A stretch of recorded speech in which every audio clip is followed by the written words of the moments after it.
In this module, I am going to introduce yet another type of sets defined using closed and open sets. That is another topological property.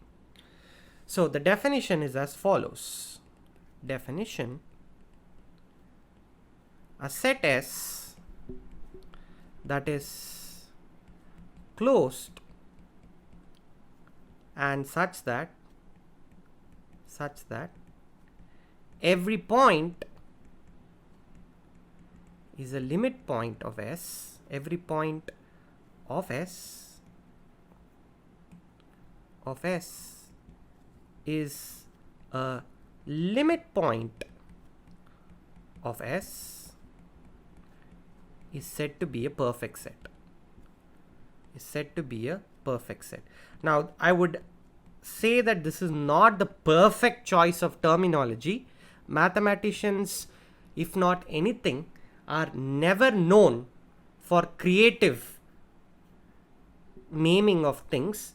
So I do not know why these are called perfect sets, but this is what we have been handed down by our ancestors.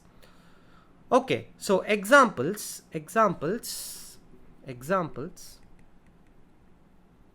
Well, closed intervals are perfect.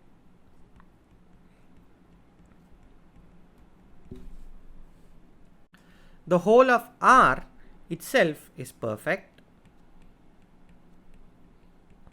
And for non-examples, finite sets are never perfect. Except, of course, the pathological empty set. The empty set is also a finite set. Okay.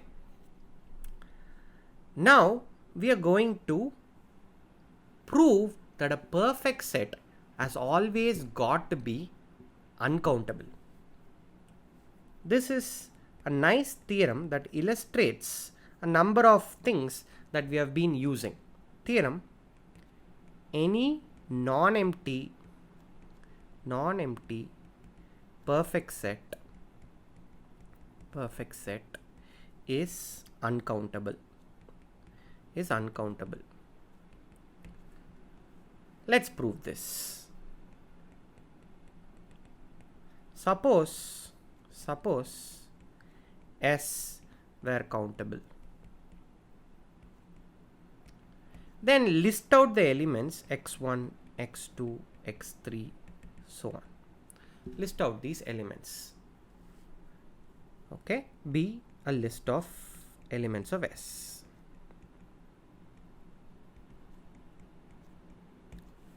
Now note that each one of these elements, x1, x2, x3, they are all going to be limit points of the set S, right? So what we do is the following. Consider some closed interval I1 such that x1 is an element of the interior of I1. It's not one of the endpoints of the closed interval I1. Somewhere inside you choose x1. So again, a picture is worth 1,000 proofs. So you have x1 and you have this interval I1. Okay. Now because x1 is not isolated, it's a limit point, we can find some y1 in this set S such that y1 is there in interior of I1 and y1 is not equal to x1 and y1 is not equal to x2. Actually, the second part is not needed. I will do it in the next step. Such that y1 is not x1. So there will be some y1 simply because this x1 is not an isolated point. I'm choosing this y1 not to be equal to x1. That's what the meaning of x1 is a limit point is. Okay. Now choose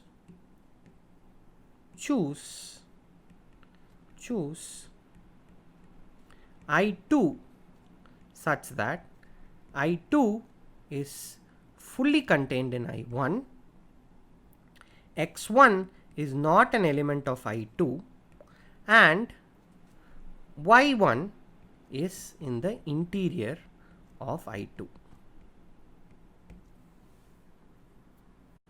So now we have chosen this I2 such that I2 is a subset of I1 and X1 is not an element of I2 and Y1 is there in the interior of I2. Now what we do is the following. Choose a point Y2 which is there in interior of I2 such that Y2 is not equal to X2. Choose a point like this. Why does such a point exist? Well, such a point exists because Y1 after all is an element of S. Y1 is after all an element of S. I should mention Y2 is also there in S, of course. S intersect interior of I2. Because Y1 is there in S, it is going to be a limit point of the set S. Because it is a limit point of the set S, there are going to be infinitely many points of S which will be there in interior of I2. Because there are infinitely many points of S which are there in interior of I2, I can always pick this Y2 such that Y2 is not there in X2. Okay. So now zooming the previous picture, what has happened is we have this I2, and in this I2 we have our element Y1. We are choosing a Y2 here. Okay. Now as you can guess, we are going to choose I3. We are going to choose I3 subset of I2 such that neither Y1 nor X2 are elements of I3, but Y2 is there in the interior of I2. Okay. Now we are going to choose another interval I3 like this. Note, this is why I required Y2 not to be equal to X2. If Y2 happen to be equal to X2, I cannot do this. There is no way to do this. Okay. Now repeat this argument. That means because Y2 is a limit point of the set S, there is a Y3 which is there in this interval I3, and such that this Y3 is not equal to X3. Okay. And then choose an interval I4 which is subset of I3, so on and so forth. So repeat this argument to get a sequence of intervals in such that xn-1 is not an element of in. Okay. But in intersect S is never empty, is never an empty set. Okay. Now S, if it were a perfect set, S would be closed. If S were a perfect set, it will be closed. Therefore, in intersect S will be closed and bounded. And therefore compact. By Hein-Borel theorem. That means by Cantor's intersection theorem,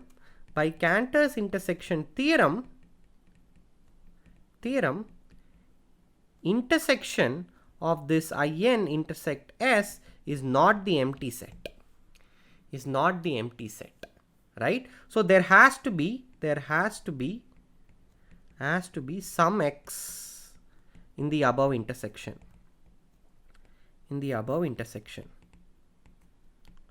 Right? But that's simply not possible. Why is this not possible? Well, none of the xn's can be there in this intersection because xn-1 is not going to be there in in. But this is supposed to be an exhaustion of, this list is supposed to be an exhaustion of the elements of S. This simply leads to a contradiction. This is a contradiction. This is a contradiction. Okay, hence proved. Hence proved. So this is yet another application of a variant of the nested intervals theorem to show that any perfect set has to be uncountable. Now I'm going to define one of the most fascinating objects in topology called the Cantor set. This will turn out to be an exotic example of a perfect set. It has a number of weird properties. One can in fact spend several weeks exploring all the properties of the Cantor set. Please check the reference below if you are interested in more about the Cantor set. Okay, let's check some properties of the Cantor set. Before that, I have to define it. Look at the closed interval 0, 1. Look at the closed interval 0, 1. I just call C0 to be this. Okay. Now C1, I just remove the middle 1/3. The middle 1/3. I just remove that. That is just 1/3, 2/3. Right. So I will be left with 0, 1/3 closed union closed 2/3, 1. I'm just opening the removing the middle open interval 1/3, 2/3. Now C2, what I do is the following. I remove the middle 1/3 here. The middle 1/3 here. Well, what is that going to be? Well, think about this. That's going to be an interval of size 1/9, right? So it's going to be 0, 1/9. Then 1/9 to 2/9 has been completely removed from this. Okay, 1/9 to 2/9 has been completely removed from this. So what will remain is union 2/9 to 3/9, which is just 1/3, right? Which is just 1/3, and that's going to be union 2/3 comma. Now I need to figure out what is the next one after 2/3. So that's just 2/3 plus 1/9. If you quickly do the arithmetic, this is going to be 7/9, right? So this is going to be 7/9. Okay. Now the open interval 7/9, 8/9 is removed. So this is going to be union 8/9 and 1. Okay. So I hope the procedure is clear. So you successively define C1, C2, C3, so on. And in Cn, what you do is you look at each piece of the preceding union and remove the middle 1/3 out of it. Okay. Now I'm going to leave an exercise. Give a formula. Give a formula for this. Give a formula for this. Hint. Think 1/3 per n. That's the vague hint I'm giving you. Give a formula for how Cn is going to look. Okay. Now, what are the properties of the C0, C1, C2, Cn? Well, each Ci is compact because it is closed and bounded. It's closed because it's a finite union of closed intervals. It's compact because it's bounded also. Okay. So therefore, it's closed and bounded, therefore it's compact. Look at intersection of Cn. This is going to be a non-empty closed set. Why is it going to be a non-empty set? Because by Cantor's intersection theorem, again, this is going to be a closed set, but it's also a bounded set, therefore it's compact. This is going to be a compact set. It's a closed set because it's an intersection of closed sets. So we have defined this set C, the Cantor set, as the intersection of the sets obtained by successively removing the middle 1/3 starting with the interval closed 0, 1. Okay. Now observe the following. At the first step, we removed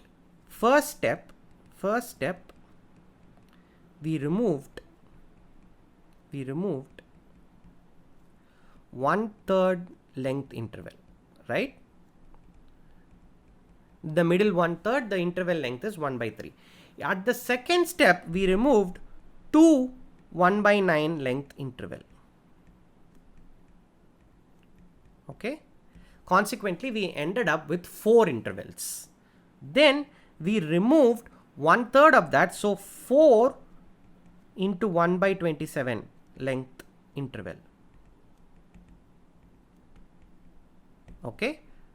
So you see where this is going. Let's look at the sum of the lengths of intervals we have removed. It's 1 by 3 plus 2 into 1 by 9 plus 4 into 1 by 27 plus 8 into 1 by 81 plus dot dot dot.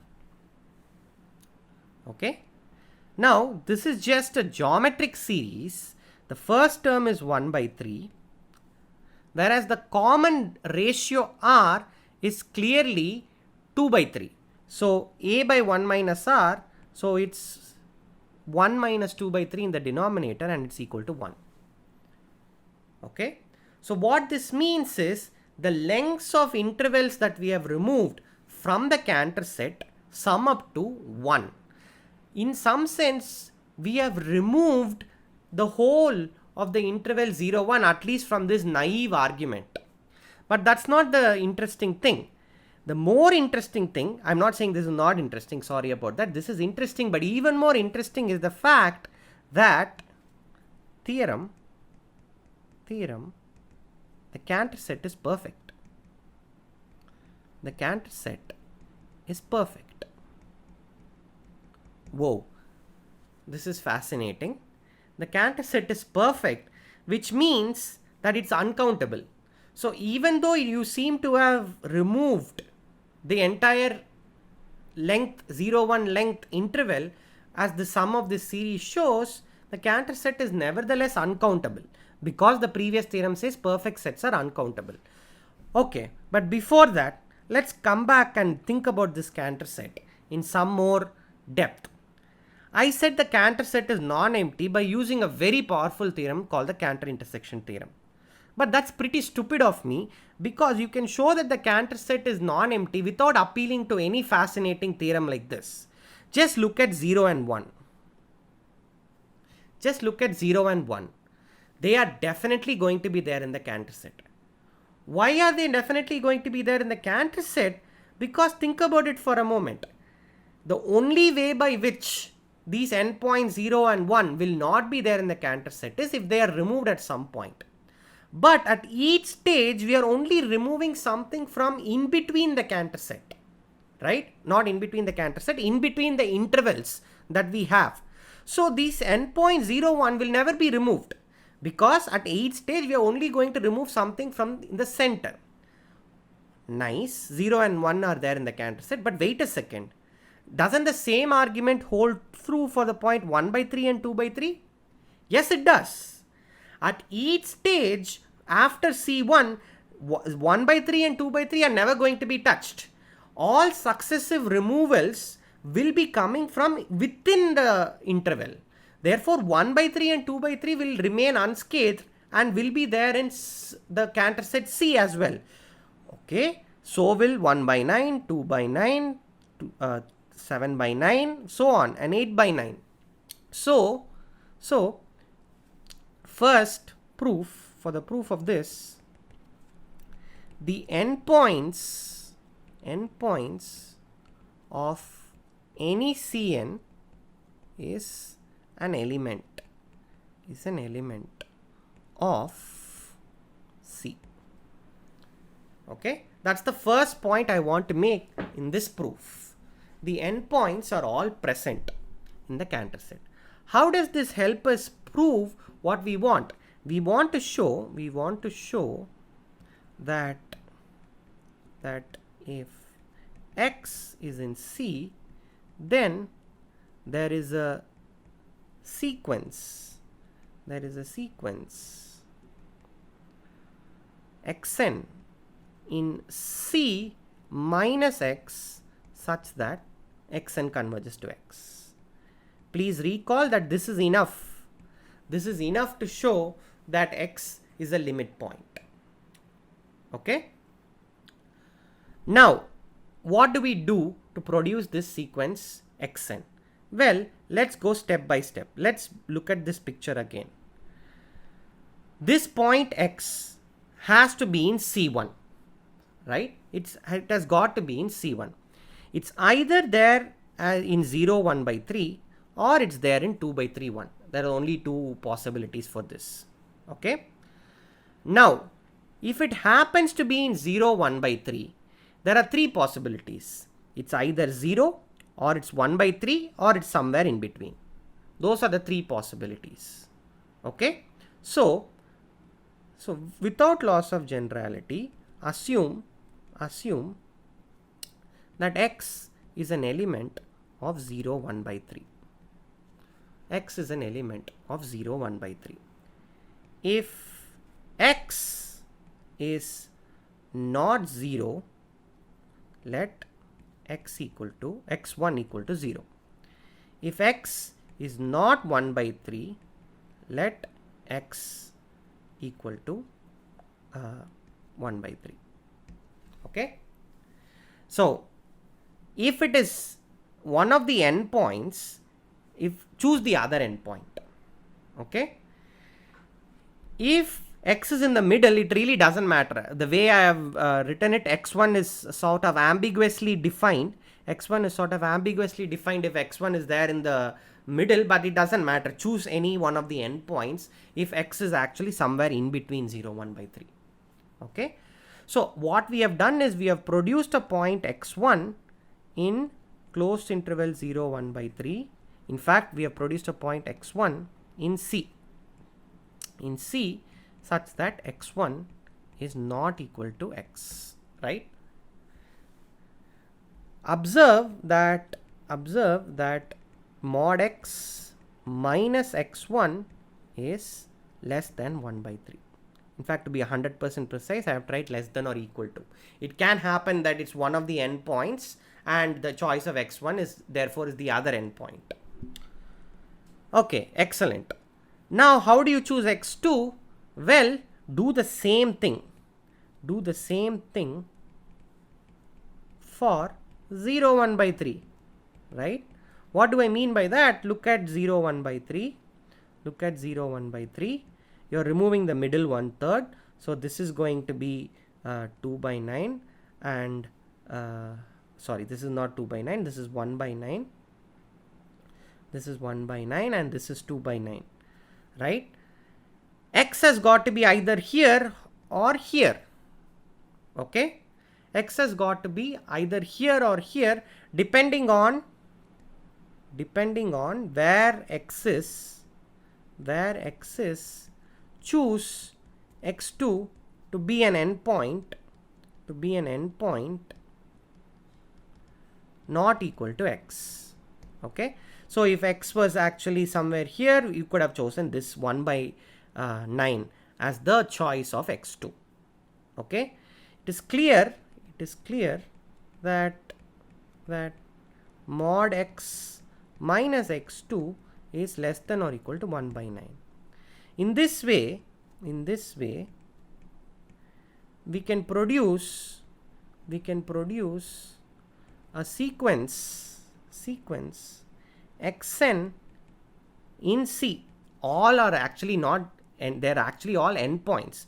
Sequence xn in C such that xn is never equal to x and mod x minus xn is less than 1 by 3 power n, less than or equal to 1 by 3 power n. In short, xn's converge to x. Xn converge to x. So we have found this set xn in C such that xn is never equal to x and mod x minus xn will always be less than or equal to 1 by 3 power n, which is just saying that xn converges to x. This shows that x is a limit point. Therefore, C is perfect. So the Cantor set is a perfect set and therefore it will be uncountable as well. Note that our argument, the extents we produce are very special. They are just coming from the endpoints. Okay. But you can check once you explore and give a formula for these endpoints, which is an exercise that I have left long ago to you. Give a formula. It will be very easy to see that these endpoints, the collection of all these endpoints is actually a countable set.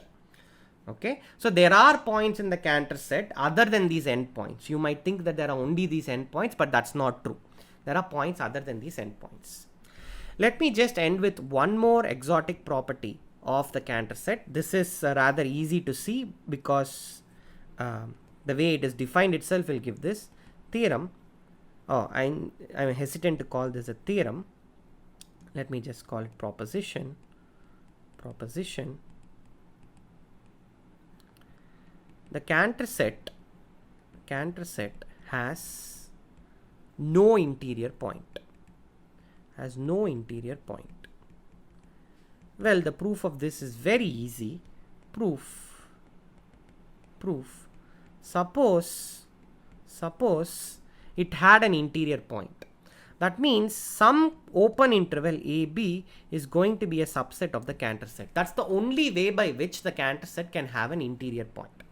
Suppose AB is contained in C. This is simply not possible. I'm not even going to write down the full proof. I'm just going to focus here.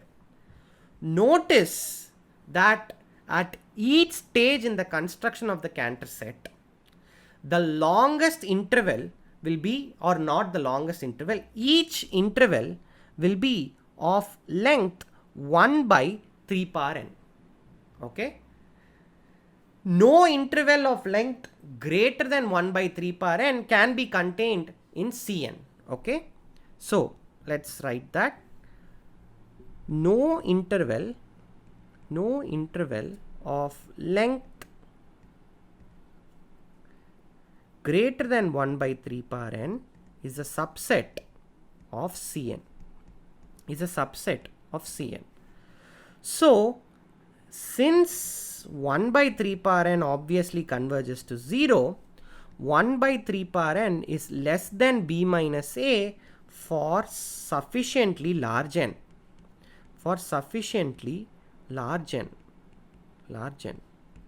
Okay.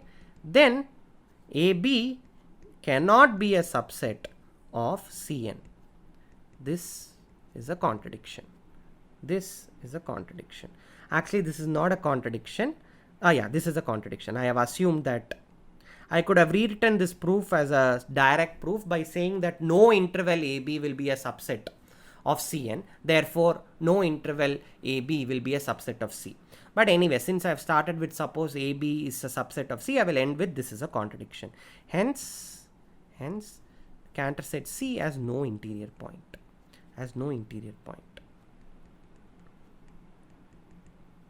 Okay. So this is just a brief treatment of the Cantor set. Please check the reference I have provided for a more extensive treatment. This is a course on real analysis, and you have just watched the module on the Cantor set and perfect sets.